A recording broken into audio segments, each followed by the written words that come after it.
अपने सारे हृदय से वंदना करें। आओ हम यहोवा का धन्यवाद करें, अपने सारे हृदय से वंदना करें।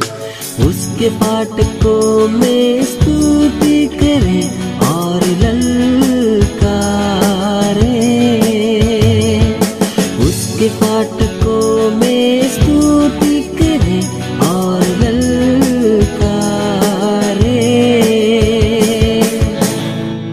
जिसने बनाया हमें वो है हमारा आधार, जिसने दी हमको सांस वो है हमारा उद्धार।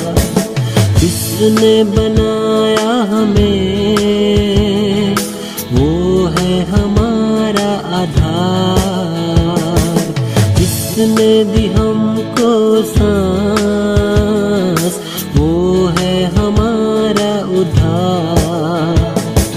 उसकी हो जय जय हो आराधना, वो है सबों का प्रधान। उसकी हो जय जय हो आराधना, वो है सबों का प्रधान। आओ हम यहोवा का धन्यवाद करें, अपने सारे हृदय से वंदना करें। आओ हम यहोवा का धन्यवाद करें, अपने सारे हृदय से वंदना करें।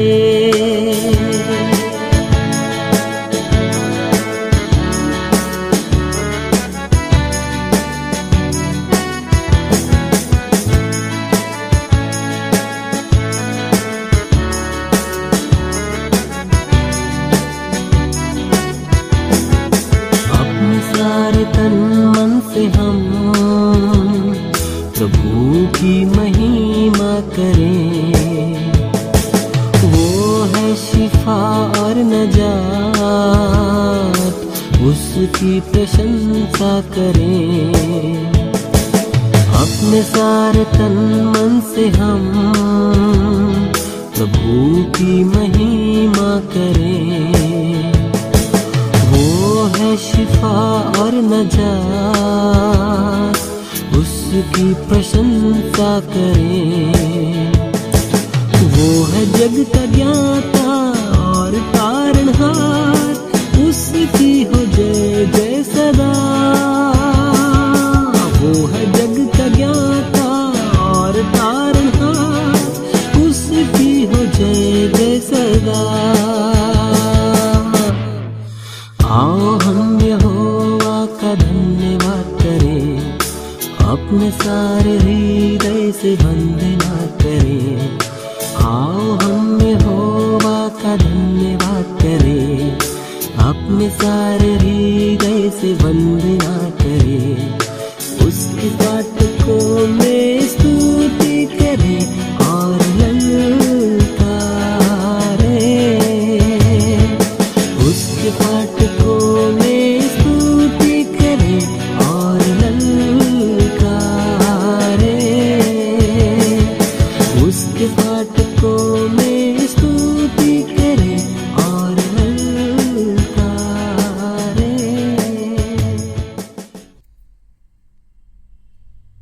प्रभु यीशु मसीह का अनुग्रह, परमेश्वर का प्रेम और पवित्र आत्मा की सहभागिता आप सबके साथ होती रहे और आपके साथ भी हो।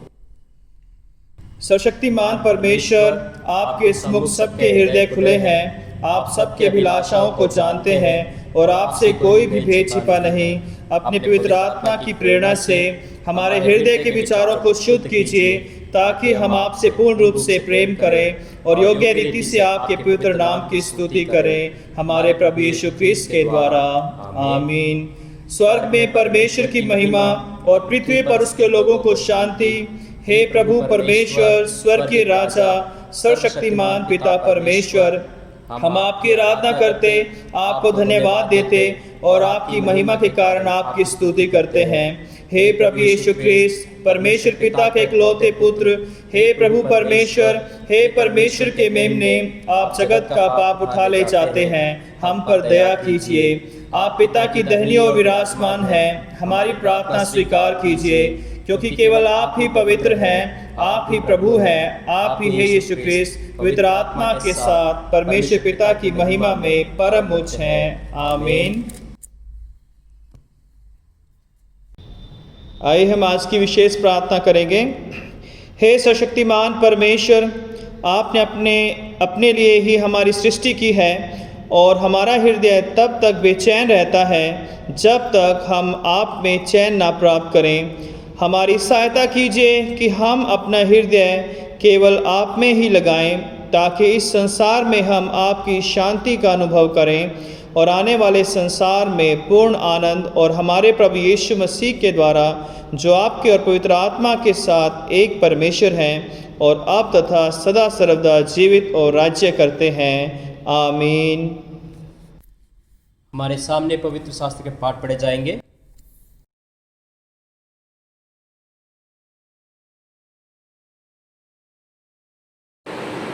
मैं आपके सामने पढ़ूंगी उत्पत्ति उसकी 12वीं अध्याय 1 से लेकर 7 आयत तक। उत्पत्ति उसकी 12वीं अध्याय 1 से लेकर 7 आयत तक। यहोवा ने अब्राहम से कहा, अपने देश और अपने कुटुंबियों और अपने पिता के घर को छोड़कर उस देश में चला जा जो मैं तुझे दिखाऊंगा, और मैं तुझसे एक बड़ी जाति बनाऊंगा और तुझे आशीष दूंगा और तेरा नाम महान करूंगा और तू आशीष का मूल होगा। जो तुझे आशीर्वाद दें उन्हें मैं आशीष दूंगा, और जो तुझे कोसें उसे मैं शाप दूंगा, और भूमंडल के सारे कुल तेरे द्वारा आशीष पाएंगे। यहोवा के इस वचन के अनुसार अब्राहम चला और लूत भी उसके संग चला। और जब अब्राहम हारान देश से निकला उस समय वह 75 वर्ष का था। इस प्रकार अब्राहम अपनी पत्नी सारे और अपने भतीजे लूत को और जो धन उन्होंने इकट्ठा किया था और जो प्राणी उन्होंने हारान में प्राप्त किए थे, सब को लेकर कनान देश में जाने को निकल चला, और वे कनान देश में आ गए। उस देश के बीच से जाते हुए अब्राहम शकेम में, जहाँ मोरे का बांज वृक्ष है, पहुँचा। उस समय उस देश में कनानी लोग रहते थे। तब यहोवा ने अब्राहम को दर्शन देकर कहा, यह देश मैं तेरे वंश को दूंगा। और उसने वहाँ यहोवा के लिए जिसने उसे दर्शन दिया था एक वेदी बनाई। ये परमेश्वर का वचन है। परमेश्वर का धन्यवाद।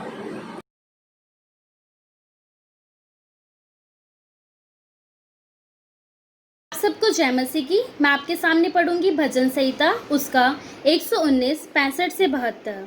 Sam's chapter 119 65 to 72। हे यहोवा, तूने अपने वचन के अनुसार अपने दास के संग भलाई की है।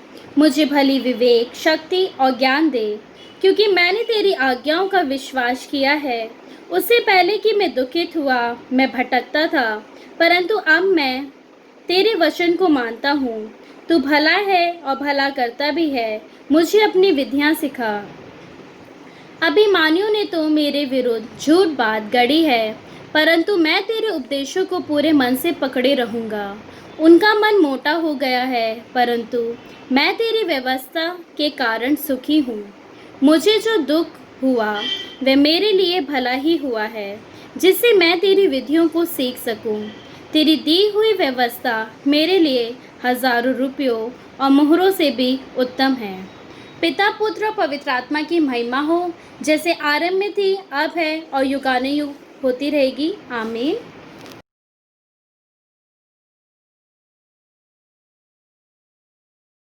मसीह की। अब मैं आप लोग के सामने वचन में से पढ़ूंगी फिलिपियों 3 उसकी 4 से 11। पर मैं तो शरीर पर भरोसा रख सकता हूँ। यदि किसी और को शरीर पर भरोसा रखने का विचार हो तो मैं उसे भी बढ़कर रख सकता हूँ। 8वें दिन मेरा खतना हुआ। इज़राइल के वंश और बिन्यामीन के गोत्र का हूँ।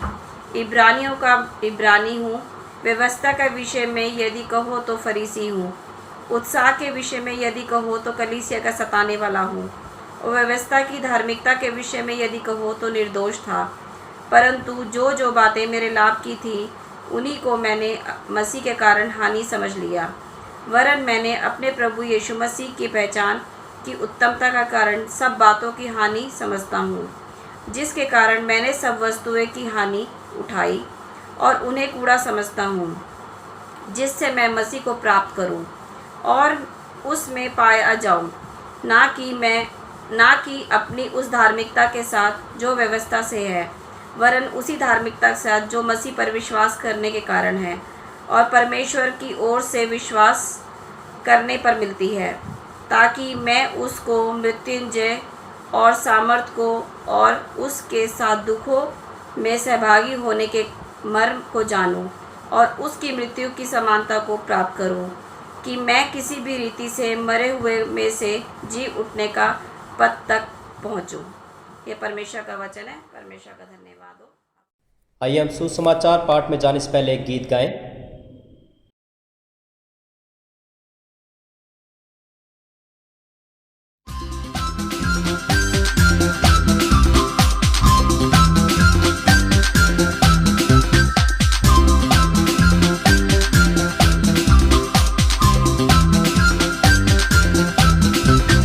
जय जय प्रभु यीशु की, जय जय प्रभु यीशु की। हमको बचाने आया जगत में, उसकी स्तुति करो। जय जय प्रभु यीशु की, जय जय प्रभु यीशु की। हमको बचाने आया जगत में, उसकी स्तुति करो। हालेलुया, ओ हो सना, ला ला ला ला ला ला। Hallelujah amen, hallelujah amen.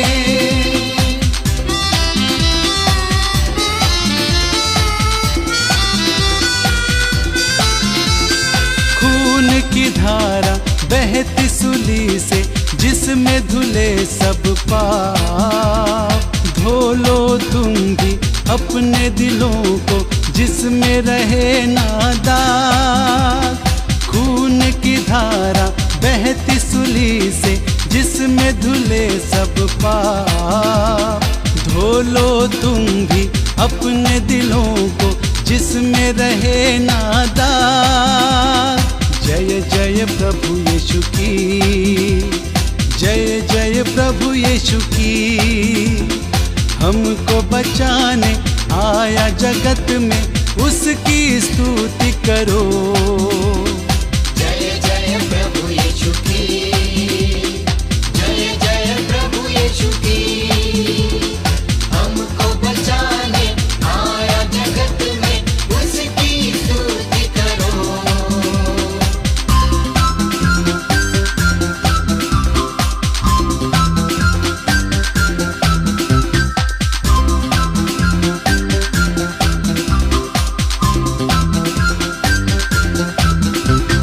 ग्रहण करो तुम आज यीशु को, प्रेम की बहती धार।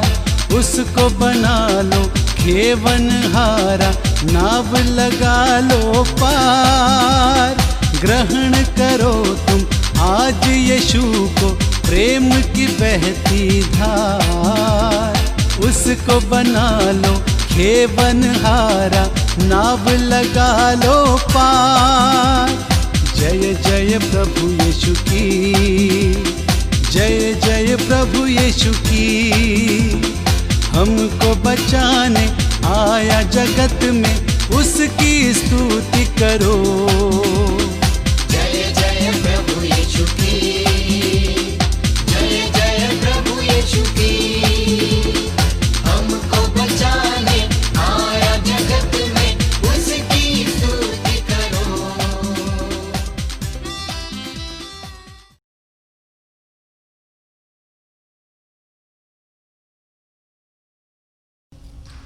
आज के मनन के लिए जो सुसमाचार का हिस्सा लिया गया है वो पाया जाता है मत्ती रचित सुसमाचार उसका 13वां अध्याय और उसकी 44 आयत से 52 आयत तक। Gospel according to saint Matthew chapter 13 verses 44 to 52। हे प्रभु क्रिस्त आपकी महिमा हो। स्वर्ग का राज्य खेत में छिपे हुए धन के समान है, जिसे किसी मनुष्य ने पाया और छिपा दिया और मारे आनंद के जाकर अपना सब कुछ बेच दिया और उस खेत को मोल ले लिया। फिर स्वर्ग का राज्य एक व्यापारी के समान है जो अच्छे मोतियों की खोज में था। जब उसे एक बहुमूल्य मोती मिला तो उसने जाकर अपना सब कुछ बेच डाला और उसे मोल ले लिया। फिर स्वर्ग का राज्य उस बड़े जाल के समान है जो समुद्र में डाला गया और हर प्रकार की मछलियों को समेट लाया। और जब जाल भर गया तो मछुए उस किनारे पर खींच लाए और बैठकर अच्छी तो बर्तनों में इकट्ठा की और निकम्मी फेंक दी। जगत के अंत में ऐसा ही होगा। स्वर्गदूत आकर दुष्टों को धर्मियों से अलग करेंगे और उन्हें आग के कुंड में डालेंगे, जैसा जहां रोना और दांतों का पीसना होगा। क्या तुमने ये सब बातें समझी? उन्होंने उससे कहा, हाँ। उसने उनसे कहा, इसलिए हर एक शास्त्री जो स्वर्ग के राज्य का चेला बना है उस गृहस्थ के समान है जो अपने भंडार से नई और पुरानी वस्तुएं निकालता है। ये प्रभु क्रिस्त का शुभ समाचार है। आमीन। प्रभु यीशु मसीह के नाम में आप सबों को जय मसीह की। परमेश्वर का हम धन्यवाद करते हैं कि परमेश्वर ने एक बार फिर से हमें ये मौका दिया कि हम उसकी आराधना कर सकें, उसकी स्तुति कर सकें। और प्रभु का धन्यवाद करता हूँ उसने मुझे मौका दिया कि ये वचन जो प्रभु के हैं इनको मैं आप तक पहुँचा सकूँ। परमेश्वर का हम धन्यवाद करते हैं कि उसने अब तक हमें संभाला है और आगे भी प्रभु हमें संभालेगा। और निरंतर हम एक दूसरे के लिए प्रार्थना करते हैं। मैं आपके लिए निरंतर प्रार्थना करता हूँ और आप लोग भी मेरे लिए और पूरी कलीसिया के लिए प्रार्थना करते हैं। प्रभु का धन्यवाद हो। तो आज का जो वचन हमारे सामने पढ़ा गया, वचन के हिस्से, वो भजन संहिता 119 और 65 से 72 और उत्पत्ति 12 1 से 7, फिलिपियों की पत्री 3 उसका 4 से 11 आयत तक और मत्ती की इंजील 13 और उसके 44 आयत से 52 आयत तक। और जैसा हम जानते हैं कि पिछले दिनों से हम मत्ती के सुसमाचार के ऊपर विशेषकर ध्यान दे रहे हैं और आज भी हम मत्ती की इंजील में दिए गए दृष्टांतों के ऊपर हम मनन करेंगे। और आज का जो थीम है लेक्शनरी के अनुसार, no sacrifice is too great for those who seek the kingdom of God. No sacrifice is too great for those who seek the kingdom of God. परमेश्वर के राज्य के खोजियों के लिए बड़े से बड़ा त्याग भी बड़ा नहीं है, या कोई भी त्याग अगर वो करते हैं तो वो बड़ा नहीं है। परमेश्वर के राज्य के खोजने वालों के लिए कोई भी त्याग बड़ा नहीं है। मत्ती 13वें अध्याय में हम स्वर्ग के राज्य के बारे में अनेक दृष्टांतों को देखते हैं और इसमें लगभग 7 दृष्टांत हैं और उसमें से लगभग सभी में जो है प्रभु यीशु मसीह ने स्वर्ग के राज्य के जो नेचर है वो क्या है और उसमें कैसे प्रवेश कर सकते हैं, उसके क्या क्या नियम हैं, उसके बारे में बताने का प्रयास किया है। और यहाँ पर हम जो आज हमने वचन का हिस्सा पढ़ा है, यहाँ पर भी हम 3 दृष्टांतों को देखते हैं जो प्रभु यीशु मसीह ने यहाँ पर बताए हैं। पहला जो है स्वर्ग का राज्य छिपे हुए धन के या खजाने के बराबर समान है। दूसरा जो है वो एक व्यापारी के समान है जो मोतियों की खोज में था और उसे एक बड़ा अच्छा मोती मिला। और तीसरा जो है जो दृष्टांत है वो जाल के समान है, स्वर्ग का राज्य जिसमें जो है वो जो समुद्र में डाला गया और वो सब प्रकार की मछलियों को समेट लाया जाए। तो यहाँ पर 3 उदाहरणों के द्वारा, 3 दृष्टांतों के द्वारा प्रभु यीशु मसीह ने परमेश्वर के राज्य या स्वर्ग के राज्य के बारे में हमें सिखाने का प्रयत्न किया है। किंगडम ऑफ गॉड और किंगडम ऑफ हेवन जो है वो इस्राएल में एक जाना माना जो फ्रेज थी या शब्द था या एक सिद्धांत था जिसको पुराने नियम में भी लोग जानते थे और नए नियम के भी लोग जो है अच्छे से जानते थे। इसमें अगर हम परमेश्वर के राज्य की बात करें तो यहाँ पर हम देखते हैं कि इसमें कोई सीमा या कोई स्थान की बात नहीं है ना, या किसी देश की बात नहीं है कि परमेश्वर उस देश के राजा हैं या उस देश के राजा हैं, बल्कि परमेश्वर का जो राज्य है वो पूरे ब्रह्मांड पर है, पूरी सृष्टि पर है, क्योंकि परमेश्वर जो है सारी सृष्टि का मालिक है, सारी सृष्टि को बनाने वाला है।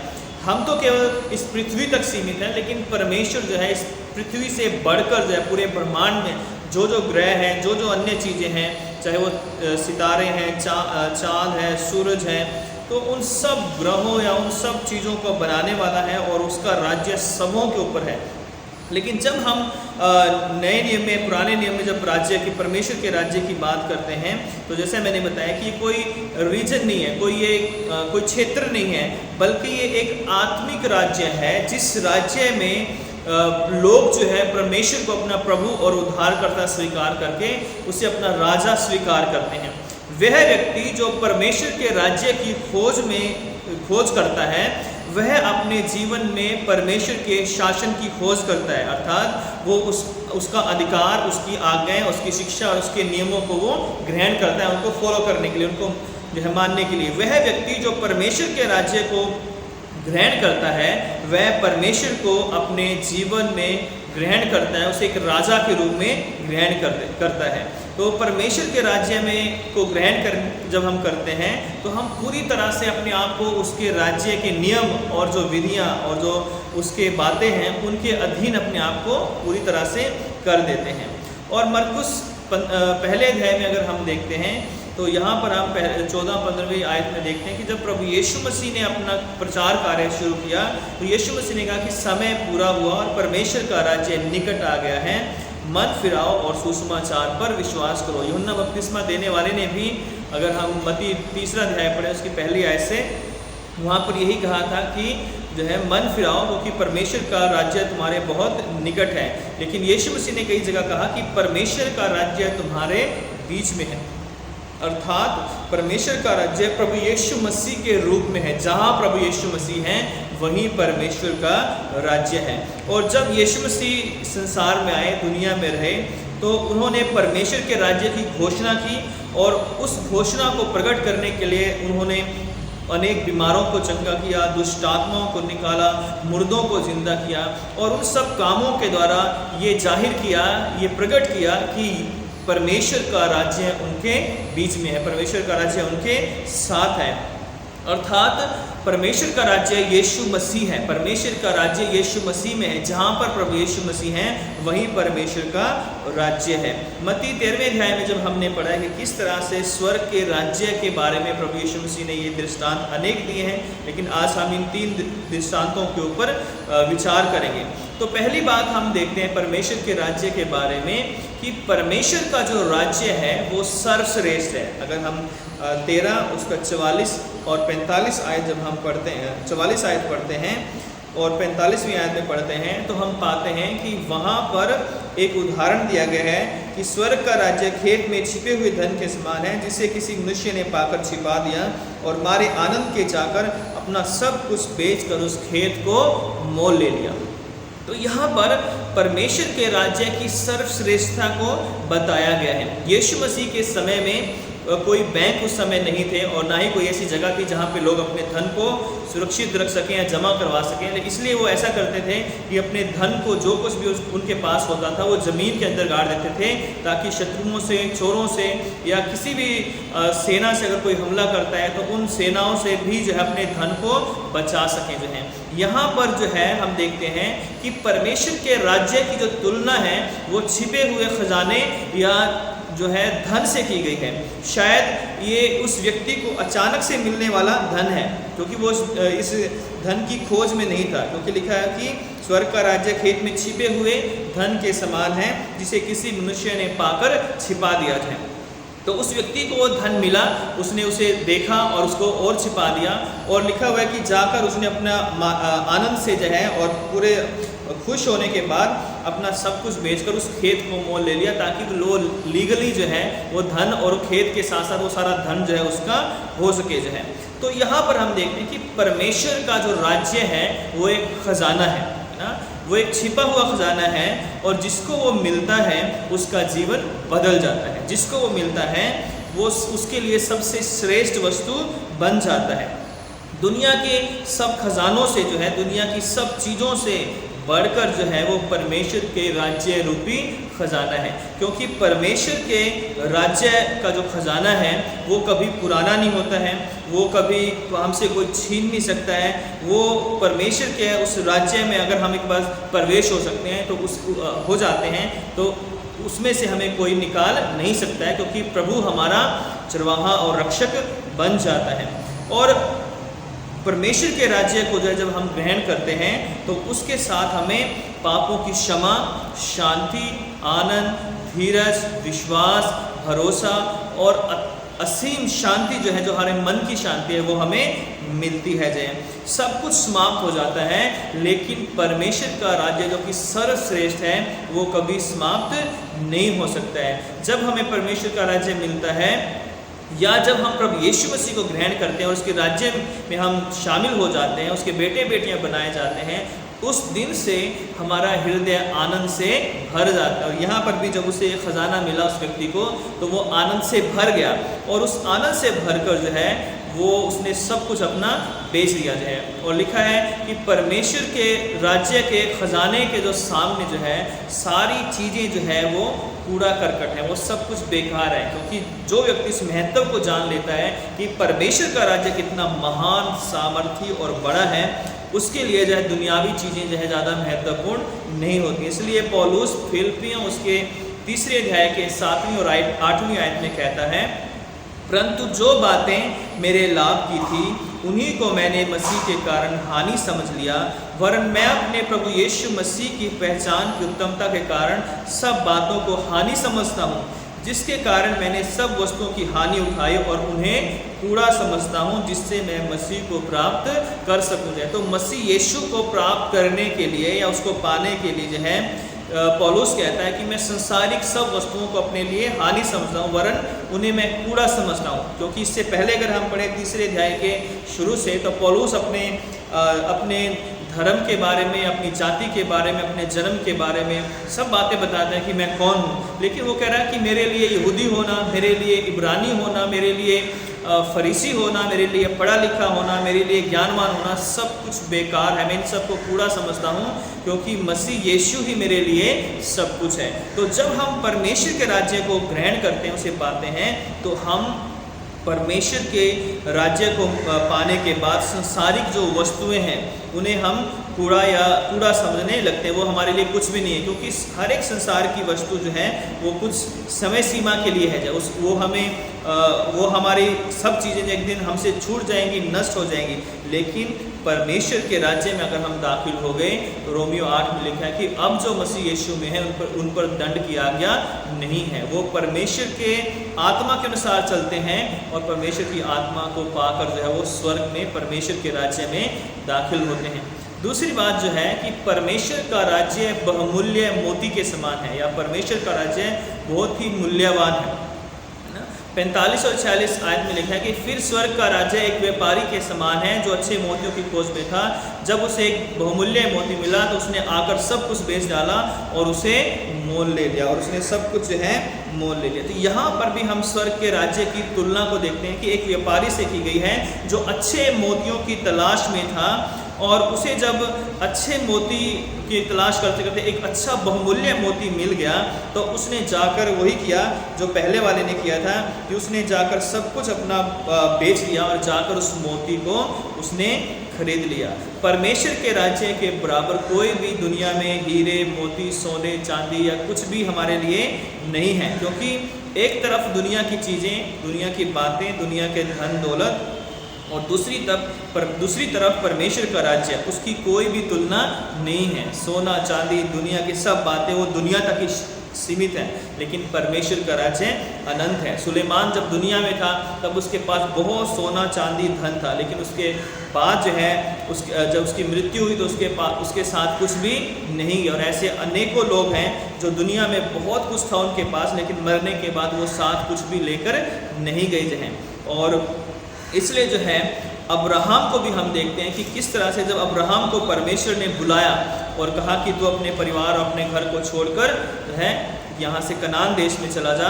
तो लिखा हुआ है कि उत्पत्ति 12वें अध्याय में कि उसने अपने सब कुछ जो है अपनी पत्नी और अपने भतीजे लूत को लिया और बाकी जो उसका घर परिवार, बाकी जो रिश्तेदार थे, उसकी ज़मीन थी, उसका घर था, सब कुछ वो छोड़कर परमेश्वर की आवाज़ को सुनकर वो परमेश्वर के पीछे हो लिया और अपने अच्छे कारोबार काम काज को छोड़कर वो एक अनजान देश के अंदर आ गया, क्योंकि उसने परमेश्वर की आवाज़ को सुना था और उसने परमेश्वर के राज्य को जान लिया था। तो यहाँ पर अब्राहम के हम त्याग को देखते हैं, उसके उस काम को देखते हैं कि किस तरह से उसने परमेश्वर के राज्य में कदम बढ़ाया और उसमें वो शामिल हुआ और जीवन भर परमेश्वर उसके साथ साथ रहा। और इसलिए आज भी अब्राहम को विश्वासियों का पिता कहा जाता है और अब्राहम को परमेश्वर का मित्र कहा जाता है। और क्यों? क्योंकि अब्राहम ने परमेश्वर के राज्य में कदम बढ़ाया। तो तीसरी बात हम यहाँ पर देखते हैं कि परमेश्वर के राज्य को पाने के लिए कोई भी त्याग जो है वो बड़ा नहीं है। परमेश्वर के राज्य के सामने जो है कोई भी त्याग जो है वो बड़ा नहीं है। मत्ती 13 से हम पढ़ रहे हैं, तो यहाँ पर हम देखते हैं कि 44 से 46 में दोनों दृष्टांतों में एक बात कॉमन है कि दोनों लोगों ने जो है अपना सब कुछ बेच दिया उस खजाने को पाने के लिए और उस मोती को पाने के लिए। उन्होंने ऐसा क्यों किया है ना? क्योंकि उन्होंने जो है उस मोती की और उस खजाने की कीमत को जान लिया था, है ना। वो जान गए थे कि इस खजाने की या इस मोती की कीमत क्या है। अर्थात जो लोग परमेश्वर पर विश्वास करते हैं, यीशु मसीह पर विश्वास करते हैं, उसको जान जाते हैं, सत्य को जान लेते हैं, उन्हें पता है कि परमेश्वर के राज्य की कीमत क्या है जो है। क्योंकि वे समझ गए थे कि हम सब कुछ बेच कर भी जो है गरीब नहीं होंगे बल्कि धनी हो जाएंगे। और इसलिए उन्हें ये पता था कि हम चाहे अपना सब कुछ बेच दें, अगर हमें ये खजाना या हमें ये मोती मिल गया तो हम सब कुछ जो है बेचने के बावजूद भी हम उससे ज़्यादा धनी हो जाएंगे। यदि हम संसार में सब कुछ खो देते हैं, दुनियावी चीज़ों को खो देते हैं, या अगर हमने मसीह के लिए अपने परिवार को, अपने घर को, अपने समाज को, अपने देश को खोया है, छोड़ा है, तो हम विश्वास करें कि परमेश्वर हमें 100 गुना, 60 गुना और 70 गुना देने का वायदा करता है। और जब पतरस ने पूछा था कि हे प्रभु, हम तेरे पीछे सब कुछ छोड़कर आ गए हैं, तो हमें क्या मिलेगा, है ना। तो प्रभु यीशु मसीह ने कहा था कि इस संसार में जो है उन्हें अनंत आशीषें मिलेंगी और उन्हें अनंत जीवन मिलेगा। संसार में 100 गुना आशीषें मिलेंगी और अंत में जो है उन्हें अनंत जीवन मिलेगा। तो यहाँ पर जब वो लोग अपना सब कुछ बेचते हैं तो वो जानते थे कि हम सब कुछ बेचकर भी बहुत धनी होने वाले हैं। वे जानते थे कि उस खजाने या उस मोती को पाने के बाद जो है उन्हें कोई कमी घटी नहीं होगी। यहोवा मेरा चरवाहा, मुझे कोई घटी नहीं होगी। परमेश्वर के लोग जब परमेश्वर को खोजते हैं, उसको पाते हैं, तो उन्हें कभी किसी चीज़ की घटी नहीं होती है। जवान सिंहों को तो घटी हो सकती है, लेकिन यहोवा के डरवैयों को किसी भली वस्तु की घटी नहीं होती है, क्योंकि वो जानते थे कि कोई भी बलिदान इतना बड़ा नहीं है उससे जो उन्हें मिलने वाली आशीषें हैं, है ना। वे जान गए थे कि आज जो अगर हम कोई बलिदान कर रहे हैं, कुछ त्याग कर रहे हैं, कुछ हम बेच रहे हैं या कुछ दे रहे हैं, हम जो है उस चीज़ को पाने के लिए जो हमने देखी है, जिसको हमने टेस्ट किया है, जिसको हमने जो है जान लिया है, तो उससे बढ़कर जो है कोई भी त्याग नहीं है। और वो इस बात को समझ गए थे कि यदि हम पहले उस खजाने को पालेंगे, उस मोती को पालेंगे, तो हमें कभी जीवन में कोई घटी नहीं होगी और बाकी सब वस्तुएं हमें मिल जाएंगी। इसलिए मत्ती 6:33 में प्रभु यीशु मसीह ने कहा कि पहले तुम मेरे धर्म और राज्य की खोज करो तो ये सब वस्तुएं तुम्हें मिल जाएंगी। पहले हमें परमेश्वर और उसके धर्म, उसके राज्य की खोज अगर हमें करनी है, जब हम ऐसा करेंगे तो संसार में कोई कमी घटी हमें नहीं होने वाली है। ये परमेश्वर का वायदा है। चौथी बात कि परमेश्वर का राज्य के 2 स्वरूप हैं, एक वर्तमान और एक भविष्य जो है। मत्ती 13 उसके 47 से 50 में जब हम इस दृष्टांत को पढ़ते हैं तो यहाँ पर हम पाते हैं कि यीशु मसीह ने कहा कि जो स्वर्ग का राज्य है वो एक जाल के समान है, जिसको समुद्र में डाला गया और हर प्रकार की मछलियाँ उसमें आई।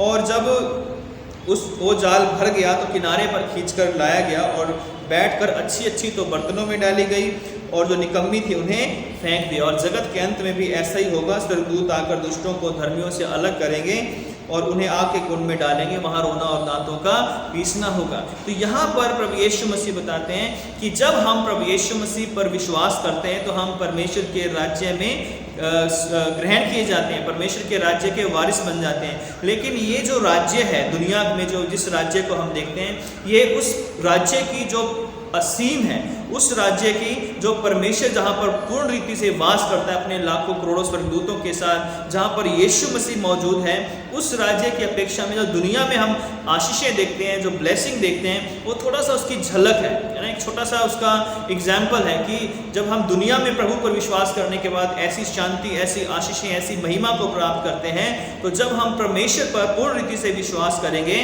और जब हम उसके पास जाएंगे तो कितनी बड़ी महिमा हमें मिलेगी जो है। तो यहाँ पर जो जाल है वो न्याय को दर्शाता है ना, मछलियाँ जो है वो अच्छे और बुरे लोगों को दर्शाती हैं, मछुए जो है वो स्वर्गदूतों को दर्शाते हैं, और जो इस जो मालिक है ना, मछुआरों का मालिक है, जो बोट का मालिक है, वो हमारा परमेश्वर प्रभु यीशु मसीह है। तो अच्छी मछलियाँ जो हैं वो परमेश्वर के लोग हैं जो अलग किए जाएंगे, और दुष्ट लोग जो यानी निकम्मी मछलियाँ जो हैं उन दुष्ट लोगों को दर्शाती हैं जो परमेश्वर पर विश्वास उन्होंने नहीं किया, जिन्होंने जानबूझकर उसकी शिक्षाओं को ठुकरा दिया। तो जो अच्छी मछलियाँ हैं वो बर्तनों में डाली जाएंगी, मतलब परमेश्वर के राज्य, अनंत राज्य में उन्हें शामिल किया जाएगा, उन्हें परमेश्वर के राज्य में प्रवेश दिया जाएगा। लेकिन जो लोग दुष्ट हैं या बुरी मछलियाँ हैं, निकम्मी मछलियाँ हैं, उन्हें नरक की आग में डाल दिया जाएगा। मछलियाँ मतलब वो लोग जिन्होंने जीवन भर परमेश्वर की आज्ञाओं का उल्लंघन किया, उसकी बातों को ठुकरा दिया, वो उसकी बातों को छोड़कर परमेश्वर को ठुकराकर शैतान की इच्छा को पूरा किया। वो निकम्मी मछलियाँ या निकम्मे लोग जो हैं वो नरक की आग में डाले जाएंगे, जहाँ रोना और दांतों का पीसना होगा जो है। तो आज परमेश्वर का राज्य हमें अपने जीवन में भी देखना है और उसकी खोज करनी है। जब हम परमेश्वर यीशु मसीह को अपना उद्धारकर्ता स्वीकार करते हैं तो हम उस राज्य में शामिल होते हैं, और ये उसके लिए पहला कदम है ना, क्योंकि जो कोई प्रभु यीशु मसीह पर विश्वास करता है वो उद्धार पाएगा, वो मुक्ति पाता है, वो शांति पाता है, और उसकी मुक्ति उसी दिन से या उसका राज्य में प्रवेश उसी दिन से शामिल होता है जिस दिन वो प्रभु यीशु मसीह को अपना प्रभु और उद्धारकर्ता स्वीकार करता है। क्योंकि यूहन्ना की इंजील उसके पहले अध्याय में लिखा है कि जितनों ने उसे ग्रहण किया उसने उन्हें परमेश्वर की संतान होने का अधिकार दिया। तो हम परमेश्वर की संतान बनाए जाते हैं, उसके राज्य के हम वारिस बनते हैं, उसके राज्य के बेटे बेटी हम बनाए जाते हैं जब हम प्रभु यीशु मसीह पर विश्वास करते हैं और उसे स्वीकार करते हैं। पुराने नियम में हम इस्राएली लोगों के बीच में परमेश्वर के राज्य को देखते थे, नए नियम में हम प्रभु यीशु मसीह के रूप में परमेश्वर के राज्य को लोगों के बीच में हम देखते हैं। क्योंकि जैसा मैंने शुरू में बताया था कि जहाँ कहीं यीशु मसीह है वहीं परमेश्वर का राज्य है, परमेश्वर का राज्य वहीं है जहाँ पर यीशु मसीह। अगर आज मेरे और आपके जीवन में, मेरे और आपके घर में परमेश्वर यीशु मसीह हैं तो समझो कि परमेश्वर का राज्य हमारे जीवन में है, हमारे परिवार में है। फिर हम देखते हैं कि जब यीशु मसीह स्वर्ग पर उठा लिए गए थे तो उसके बाद जो है चेले जो थे वो कलीसिया का जब स्थापना हुई तो कलीसिया में परमेश्वर के राज्य को हम बहुत आयत से देखते हैं। और कलीसिया में जो बड़े बड़े काम हुए पौलुस के द्वारा, पतरस, यूहन्ना, याकूब और अन्य चेलों के द्वारा, वो सब काम इस बात के गवाह थे कि यीशु मसीह जो है वो राजा है और वो राजा अपने राज्य के अंदर, आत्मिक राज्य के अंदर वो कार्य कर रहा है। तो कलीसिया आज भी जो है वो परमेश्वर के राज्य को प्रकट करती है। आज भी चर्च के माध्यम से, कलीसिया के माध्यम से परमेश्वर अपने राज्य के कार्य करता है, अपने नियमों को, अपने विधियों को लोगों तक पहुंचाता है। तो आज मैं और आप जो है परमेश्वर के राज्य के राजदूत हैं। हमें उसने चुना है, हमें पवित्र लोग बनाया है, हमें उसने अपने बेटे बेटियां बनाया है ताकि हमारे द्वारा परमेश्वर के जो राज्य का सुसमाचार है, परमेश्वर का जो वचन है, परमेश्वर का जो शासन है वो पूरे संसार के अंदर आत्मिक रीति से फैल जाए, है ना। जैसा मैंने बताया कि परमेश्वर का राज्य जो है राजनीतिक नहीं है, कि उसकी कोई बाउंड्रीज नहीं है जो है कि यहाँ तक परमेश्वर का राज्य है, बल्कि ये आत्मिक है।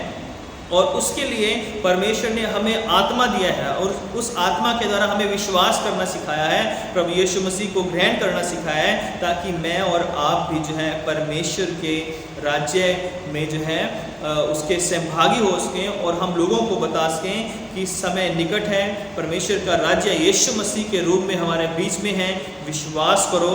अगर हम विश्वास नहीं करेंगे तो जो आने वाला राज्य है, एक वर्तमान राज्य है जब हम प्रभु यीशु मसीह पर विश्वास करते हैं, लेकिन मरने के बाद जब न्याय का दिन होगा, उस दिन जब हम उस राज्य में शामिल होंगे या उस राज्य के लिए हमें न्याय के सामने खड़ा होना पड़ेगा, तो उस दिन हमें जो है परमानेंटली या तो हम परमेश्वर के राज्य में शामिल हो जाएंगे उस महिमा में जो परमेश्वर की है, या फिर उस नरक की आग में डाले जाएंगे जो यहाँ पर प्रभु यीशु मसीह ने बताया है कि स्वर्गदूत जो है लोगों को, उन दुष्ट लोगों को नरक में डाल देंगे जिन्होंने प्रभु यीशु मसीह पर या परमेश्वर पर विश्वास नहीं किया।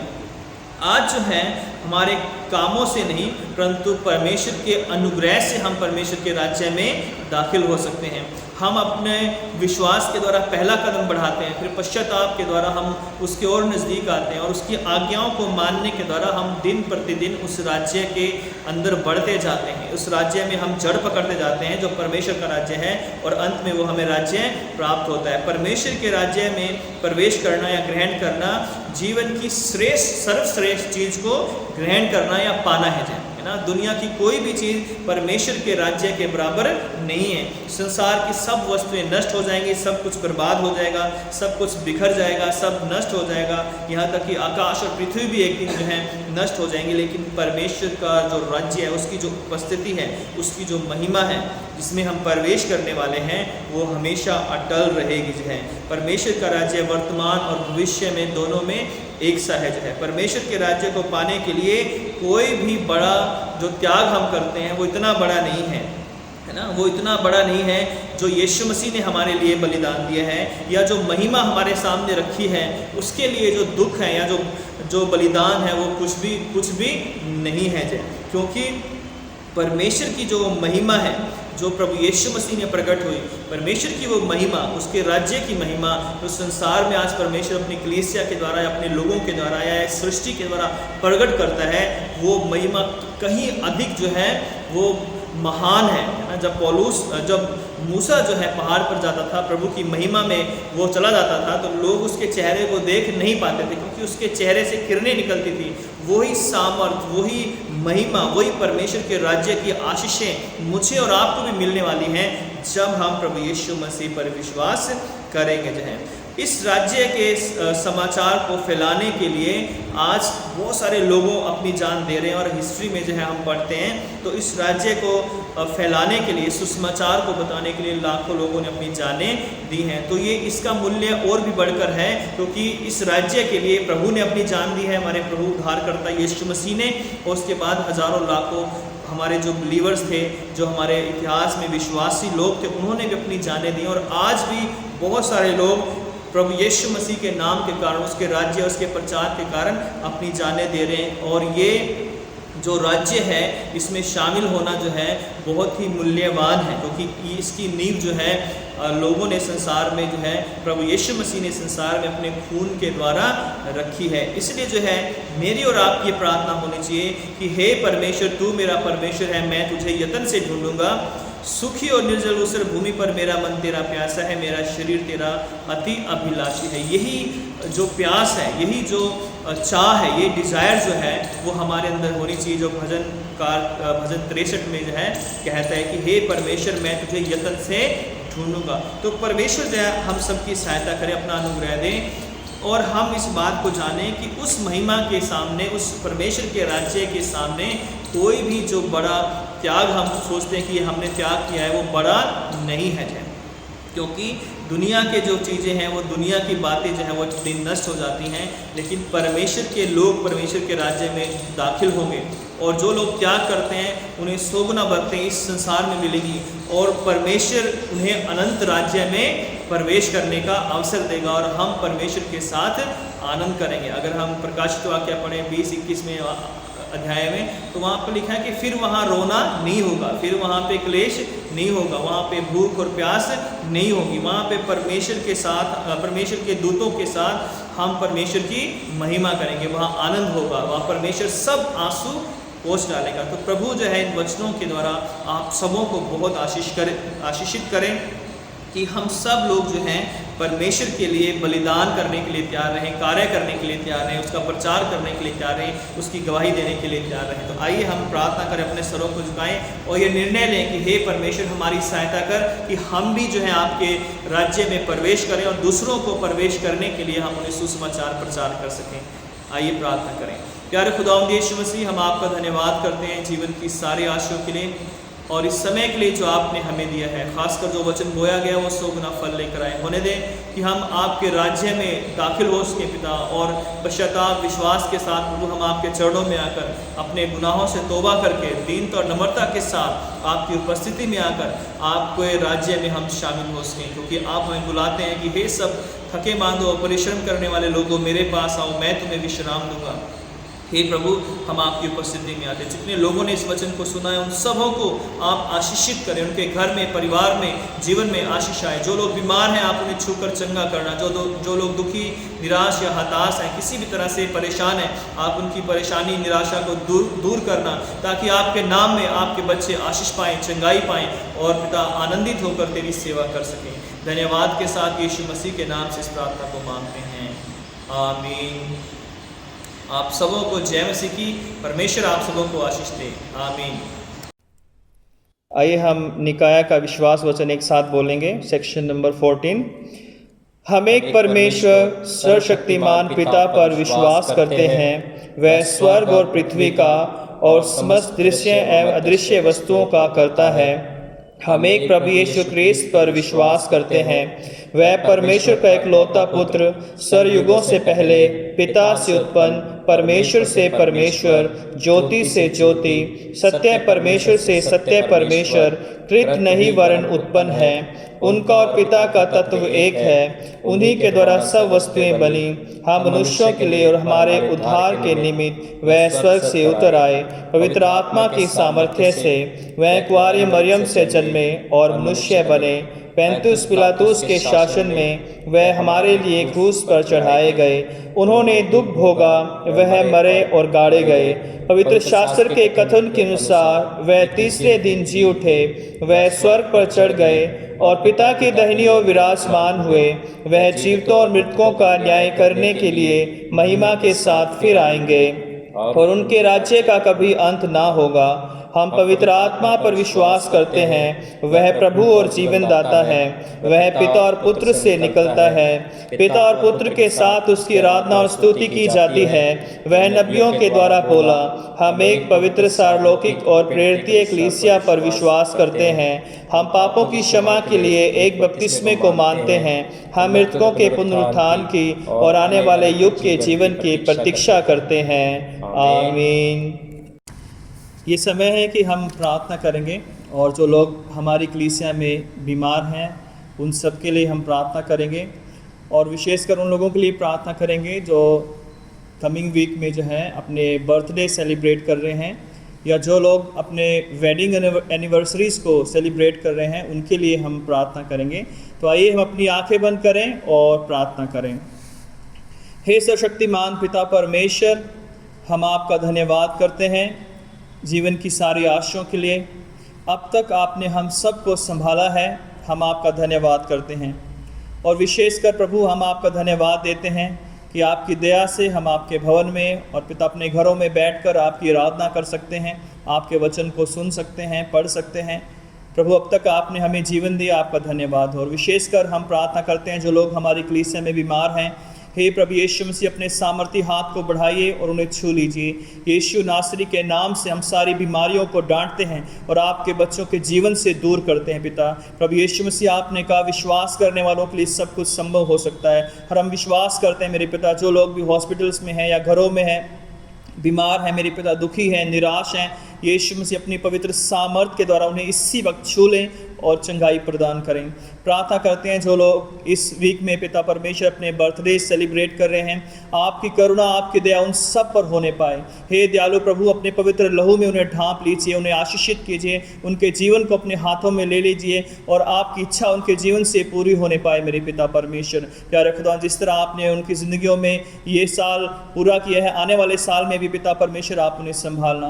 प्यारे खुदा, हम प्रार्थना करते हैं उन लोगों के लिए जो लोग प्रभु अपनी वेडिंग एनिवर्सरीज इस वीक में सेलिब्रेट कर रहे हैं। प्रभु, हम उन सबको आपके हाथों में सौंप देते हैं। आपका पवित्र आत्मा उन्हें छूले और ब्लेस करे। प्यारे खुदा, जो विवाह का बंधन है वो आपने बांधा है मेरे पिता, आपकी ओर से पिता जोड़े बनाए जाते हैं। प्रभु, आप इन जोड़ों को ब्लेस करें मेरे पिता, जो इस हफ्ते में अपने वेडिंग एनिवर्सरीज को सेलिब्रेट करते हैं। मेरे पिता, होने दे ये दिन उनके लिए आशीष में हो और पिता परमेश्वर उनके जीवनों में आपकी, उनकी फैमिली में आपकी आशीष हमेशा बनी रहे।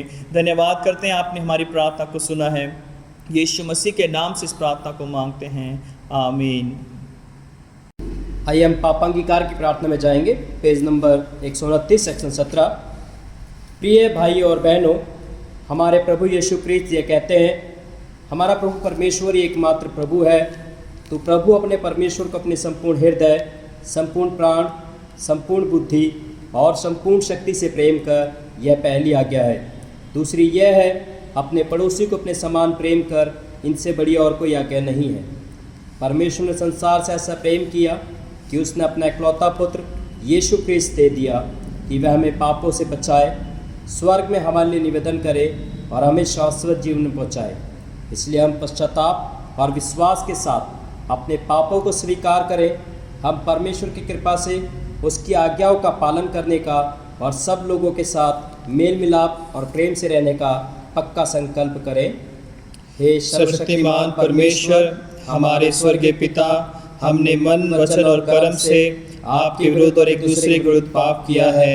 हमने अपनी अज्ञानता और दुर्बलता के कारण और जानबूझकर भी बुराई की है और भलाई करने में असफल रहे हैं। इन सब पापों के लिए हम सचमुच दुखी हैं और अंतःकरण से पश्चाताप करते हैं। आपके पुत्र यीशु मसीह ने हमारे लिए अपने प्राण दिए, उन्हीं के कारण हमने जो पाप किए हैं उनको क्षमा कीजिए और यह वर दीजिए कि भविष्य में हम नया जीवन पाकर सदा आपकी सेवा करें, ताकि आपके पवित्र नाम की महिमा हो। आमीन। सर्वशक्तिमान परमेश्वर उन सब को क्षमा करता है जो एक दूसरे को क्षमा करते और सच्चा पश्चाताप करते हैं। वह आप सब पर दया करे, आप सबके पापों को क्षमा करे और उनसे आपको छुटकारा दे, सब भले कामों में आपको स्थिर और सबल करे और शाश्वत जीवन में बनाए रखे, हमारे प्रभु यीशु मसीह के द्वारा। आमीन। परमेश्वर का धन्यवाद हो। हम सब मिलकर मसीह की देह हैं। हम सब ने एक आत्मा के द्वारा एक देह में बपतिस्मा लिया है।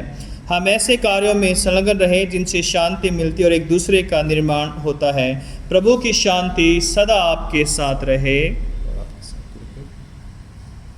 प्रभु यीशु मसीह के नाम में आप सबों को जय मसीह की। परमेश्वर का हम धन्यवाद करते हैं कि परमेश्वर ने अब तक हमें अपने घरों में सुरक्षित रखा है और संभाला है, और इस बात के हम सब गवाह हैं कि अगर प्रभु की करुणा हमारे ऊपर ना होती तो शायद अब तक हम जीवित नहीं होते। तो हम प्रभु का बहुत धन्यवाद करते हैं और हम परमेश्वर को उसकी आशीषों के लिए कुछ भी नहीं दे सकते हैं, और प्रभु से हम प्रार्थना करते हैं कि हम उसको हमेशा धन्यवाद की भेंट चढ़ाते रहें। तो एक छोटी सी अनाउंसमेंट या निवेदन आप सबसे है कि जैसा कि हम लोग अपने घरों में हैं और हम अपने घरों में रहकर प्रभु की आराधना करते हैं, तो मैं आपसे निवेदन करता हूं कि आप अपने घरों में जो आपके पास गुल्लक चर्च के द्वारा दिए गए हैं, आप इनमें अपनी ऑफरिंग को ज़रूर डालें जाए, क्योंकि परमेश्वर का जो हिस्सा है, परमेश्वर का जो भाग है जो प्रभु ने हमें दिया है, उसको हमें अवश्य देना है। क्योंकि हम चर्च नहीं आ पा रहे हैं तो हमें अपनी ऑफरिंग को नहीं रोकना है, क्योंकि प्रभु ने भी अपनी आशीषों को नहीं रोका है। तो इसलिए जिन लोगों के पास ये गुल्लक हैं, आप अपने ऑफरिंग जो है हर संडे को इस गुल्लक में डाल सकते हैं, और अगर आपका गुल्लक भर जाता है तो आप दूसरा गुल्लक भी आप चर्च में से ले सकते हैं, या हमें बता दें, हम आपको उसको प्रोवाइड करवाएंगे।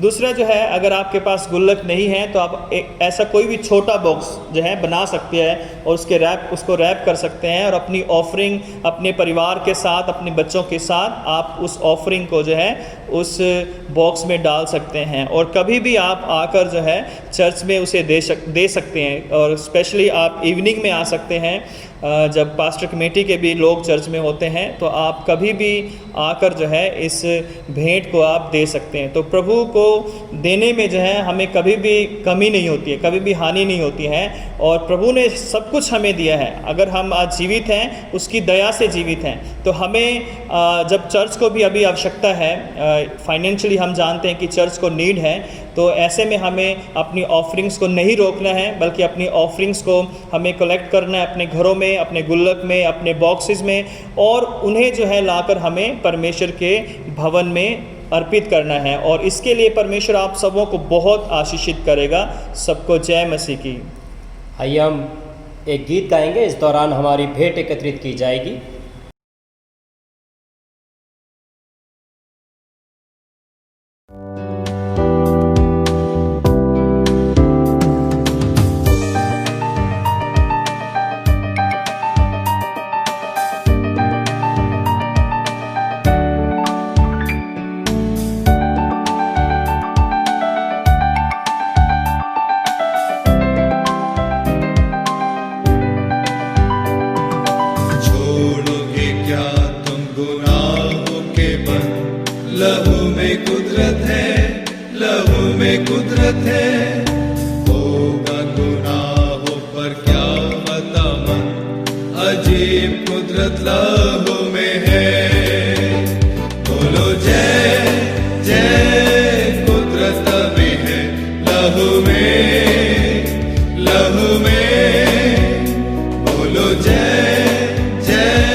आइए हम इस भेंट को और उसके साथ अपने आप को परमेश्वर की महिमा और उसकी सेवा के लिए अर्पित करें।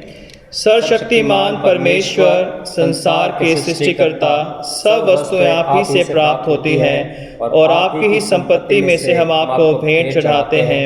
हम आपसे विनती करते हैं कि आप इस भेंट को अपने नाम की महिमा और अपने लोगों की भलाई के लिए स्वीकार कीजिए, हमारे प्रभु क्रिस्त के द्वारा। आमीन। आइए हम प्रभु की प्रार्थना एक साथ बोलेंगे। हे हमारे स्वर्गीय पिता, आपका नाम पवित्र माना जाए, आपका राज्य आए, आपकी इच्छा से जैसे स्वर्ग में पूरी होती है वैसे पृथ्वी पे पूरी हो। आप हमारे दिन भर की रोटी आज हमें दीजिए। आप हमारे अपराधों को क्षमा कीजिए जैसे हमने अपने अपराधियों को क्षमा किया है। आप हमें परीक्षा में मत डालिए परंतु बुराई से बचा लीजिए, क्योंकि राज्य, पराक्रम और महिमा अब और सदा सर्वदा आपके ही हैं। आमीन। परमेश्वर की शांति जो सारी समझ से परे है, परमेश्वर के और उसके पुत्र हमारे प्रभु यीशु क्रिस्त के ज्ञान और प्रेम में आपके हृदय और विचारों को सुरक्षित रखे, और सर्वशक्तिमान परमेश्वर पिता, पुत्र और पवित्र आत्मा की आशीष आप पर हो और आपके साथ सदा सर्वदा बनी रहे। आमीन।